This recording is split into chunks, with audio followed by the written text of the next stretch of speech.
बनेगा नेता। नगर निगम के चुनाव पास आने वाले थे। पूरे कानपुर शहर में टिकट को लेकर मारामारी शुरू थी, लेकिन सबसे ज्यादा चर्चा में वार्ड नंबर 40 की सीट थी। वो इसलिए क्योंकि इस बार वहां की सीट महिला के लिए आरक्षित थी। अब सवाल ये था कि चुनाव लड़ेगा कौन। इससे पहले ठाकुर साहब वहां से पार्षद थे और इस बार उन्होंने अपनी पत्नी सीमा ठाकुर को टिकट दिलवाई और ठाकुर साहब की शान के कारण सीमा जी ने 20,000 वोटों से चुनाव जीत लिया। अरे बधाई हो सीमा भाभी, अब तो आप वार्ड की पार्षद बन गई हैं।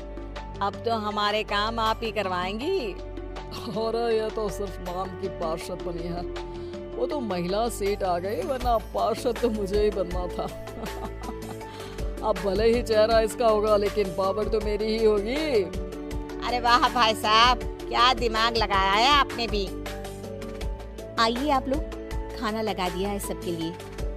सीमा जी पार्षद बन चुकी थी, फिर भी उनकी एक ना चलती। सारे काम ठाकुर साहब खुद ही संभाल लेते और जहाँ जरूरत पड़ती वहाँ सीमा जी का अंगूठा लगवा लेते। सीमा जी ज्यादा पढ़ी लिखी भी नहीं थी। एक दिन ठाकुर साहब और सीमा एक प्रोग्राम में जाते हैं। अरे ठाकुर साहब, आप आ गए। ओहो, पार्षद मैडम भी आ गई हैं। स्वागत है आप दोनों का। लगता है हमारे पार्षद फंड का सही इस्तेमाल हो रहा है। चलिए अब उद्घाटन करते हैं। ये लीजिए ठाकुर साहब कैची, आप ही सबसे पहले प्रवेश कीजिए। सब लोग आगे निकल जाते हैं और सीमा जी पार्षद होने के बावजूद भी पीछे खड़ी रह जाती हैं। वो देखती हैं कि वेलकम बोर्ड पर उनका नाम है, लेकिन महिला होने के कारण कोई उनका सम्मान नहीं कर रहा। अगले दिन एक आदमी उनके घर आता है। अरे ठाकुर साहब नमस्कार।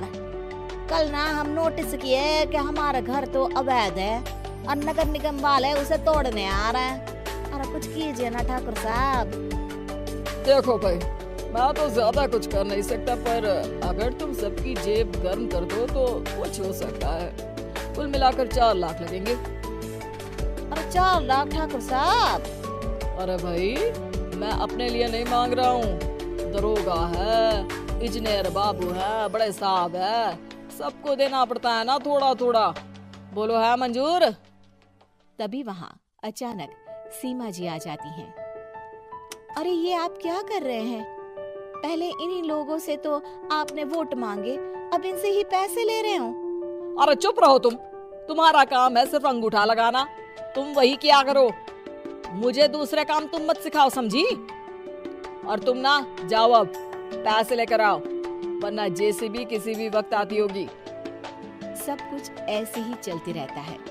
एक दिन सीमा जी और ठाकुर साहब को एक लोकल मीटिंग में बुलाया जाता है। वहाँ पर कई और अधिकारी लोग भी मौजूद रहते हैं। अब मैं चाहूंगा कि ठाकुर साहब हमारे बीच 2 शब्द कहें। मेरे प्यारे भाइयों और बहनों, आज मेरा सौभाग्य है कि मैं आप सबकी सेवा दिन रात कर पा रहा हूँ। आपने मेरी पत्नी को भारी मतों से जिताया है, इसलिए मैं आप सभी का शुक्रगुजार हूँ। मैं आप सबसे वादा करता हूँ कि हमेशा की तरह हमारे वार्ड में किसी को कोई तकलीफ नहीं आने दूंगा। सभी लोग तालियां बजाने लगते हैं। अब मैं माननीय पार्षद मैडम को स्टेज पे बुलाना चाहूंगा। अपने नाम को बुलाया सुनकर सीमा जी एकदम चौंक जाती है। उन्हें बिल्कुल उम्मीद नहीं थी कि इतनी बड़ी जगह उन्हें मंच पर बुलाया जाएगा। जैसे तैसे वो मंच पर चढ़ती हैं। ऊपर जाते ही सीमा जी को सारी पुरानी बातें याद आ जाती हैं कि किस तरह उनके पति उन्हें कभी भी आगे बढ़ने नहीं देते और उनके नाम से गलत काम करते हैं। वो बोलने लगती हैं, मैं आपके वार्ड की पार्षद सीमा हूँ। आप में से बहुत कम लोग ही मुझे जानते होंगे, क्योंकि इससे पहले मुझे कभी ऐसा मौका ही नहीं मिला। सारे मौके मेरे पार्षद पति यानी आपके ठाकुर साहब ही लेते रहे, लेकिन आज ये मौका मुझे मिला है तो मैं इसे ऐसे ही नहीं जाने दूंगी। मैं आपको ये बताना चाहती हूँ कि आपके ठाकुर साहब मेरे नाम की आड़ में गैर कानूनी काम करते हैं, जिस पर अंगूठों के निशान मेरे होते थे। इसीलिए मैं अपनी गलती मानती हूँ और आज अपने पद से इस्तीफा देती हूँ, ताकि आगे से कोई गलत काम ना हो पाए।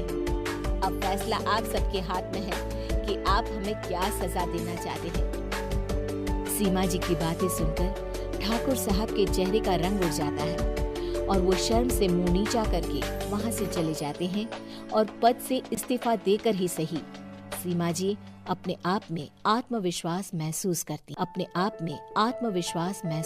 हैं।